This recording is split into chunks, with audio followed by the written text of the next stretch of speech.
На острове Далмация много лет назад жил мужчина, занимающийся делом каменотеса. Он был очень религиозным человеком и не мог жить в месте, где вера подвергается хоть каким-то нападкам. А именно так было на его родном острове. Тогда мужчина решил сбежать оттуда, отыскать землю, где он будет жить, полностью отдаваясь религии. В итоге он добрался до могучей скалы Титан, и тогда на него снизошло озарение. Нужно вытащить в Титане пещеру, где все оставшиеся дни он будет проводить в блаженном одиночестве, вознося молитву Богу. Однако его мечтам не суждено было сбыться. В скором времени люди отыскали это место и присоединились к молитвам каменотеса. С этого времени начал образовываться город Светлейшая Республика Сан-Марино. Существует легенда, почему гору назвали Титан. Римскому богу Зевсу очень уж надоели титаны. И однажды он взял и швырнул одного несчастного титана в скалу.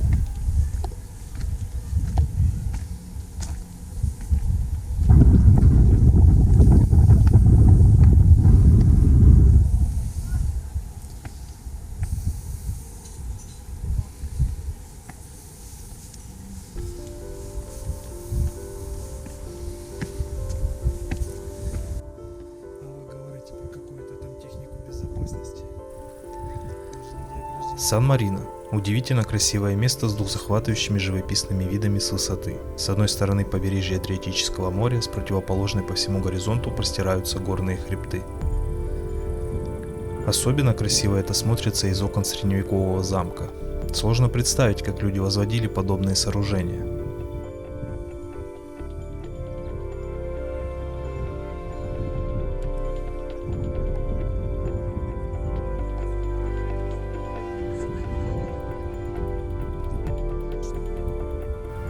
Среднестатистический житель Земли практически ничего не знает о Сан-Марино, однако это не повод оставить без внимания самое маленькое и самое древнее из ныне существующих государств нашей планеты.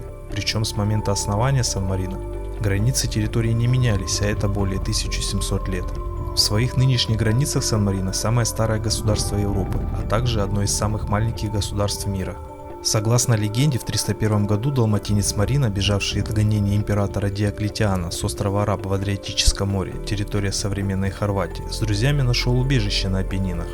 На вершине горы Монте-Титано он открыл в горе каменоломни, а затем, ища уединения, построил себе маленькую келью на ее вершине и удалился от мира. Слава его святой жизни привлекла к нему толпы богомольцев, и скоро около его кельи образовался небольшой монастырь. Этот монастырь, названный по имени своего основателя, святого Марина, несомненно существовал уже в конце VI века и жил самостоятельной жизнью, не завися в политическом отношении ни от кого из соседей. Формально Сан-Марино считается независимым государством с 3 сентября 301 года, фактически же о какой-либо независимости основанного поселения можно говорить только начиная с VI века, когда Италия распалась на множество зависимых и независимых территорий.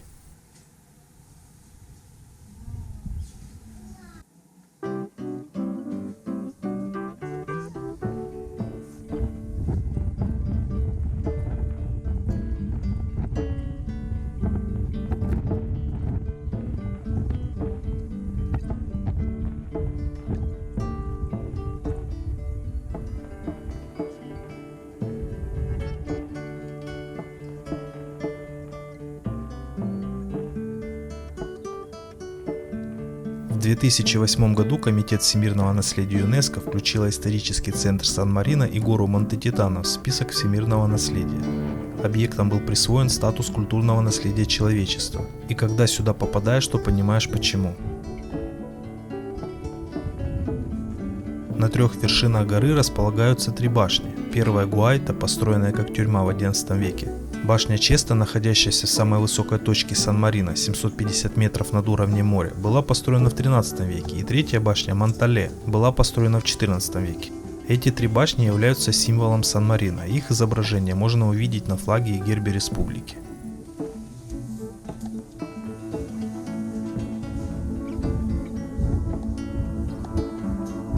Башня Гуайта, бывшая тюрьма. Самое интересное, что заключенных в этой башне держали вплоть до недавнего времени, до 1970 года. Сегодня эта башня один из популярных туристических аттракционов в стране. Человек, испытывающий страх в высоте, может пощекотать себе тут нервы. Башня Ла Честа в переводе с итальянского обозначает вторая башня. Впервые упоминается в документах с 1253 года. Несмотря на многочисленные перестройки, башня в целом сохраняет свой первоначальный средневековый облик. В 1924 году она была отреставрирована.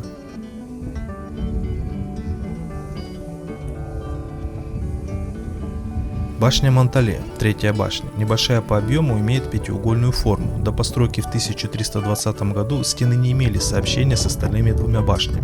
До 1479 года служила сигнальной башней для защиты от нападений войск Малатеста, находившегося в соседнем замке Фиорентина. После присоединения замка к Сан-Марино башня утратила свою роль. В отличие от других башен, доступ посетителей в Монтале ограничен.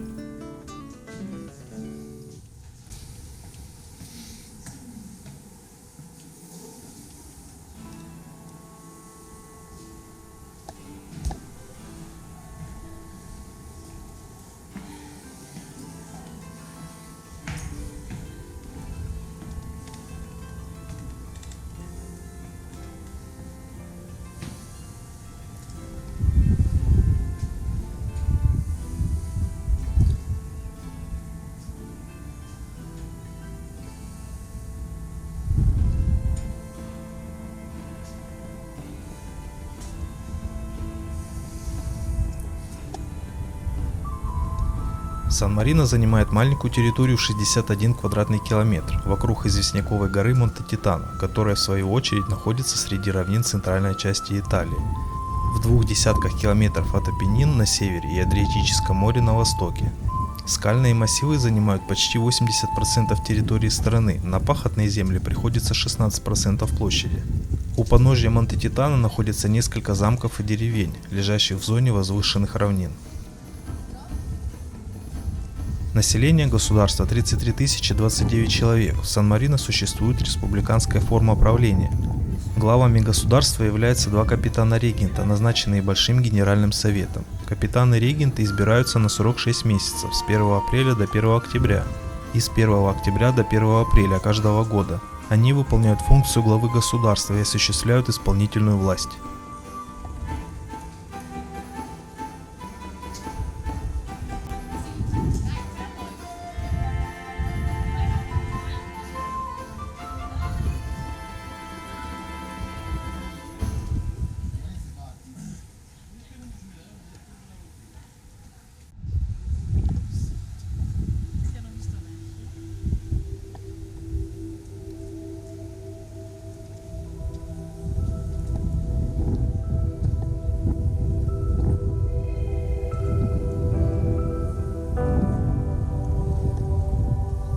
Во время Второй мировой войны республика сохраняла нейтралитет, несмотря на тесное сотрудничество с итальянскими фашистами.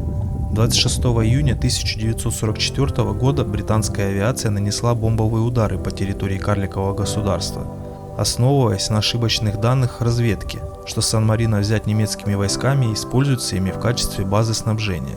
При этом Великобритания официально войну республике не объявляла. Однако в сентябре того же года Сан-Марино и в самом деле был недолго оккупирован немцами.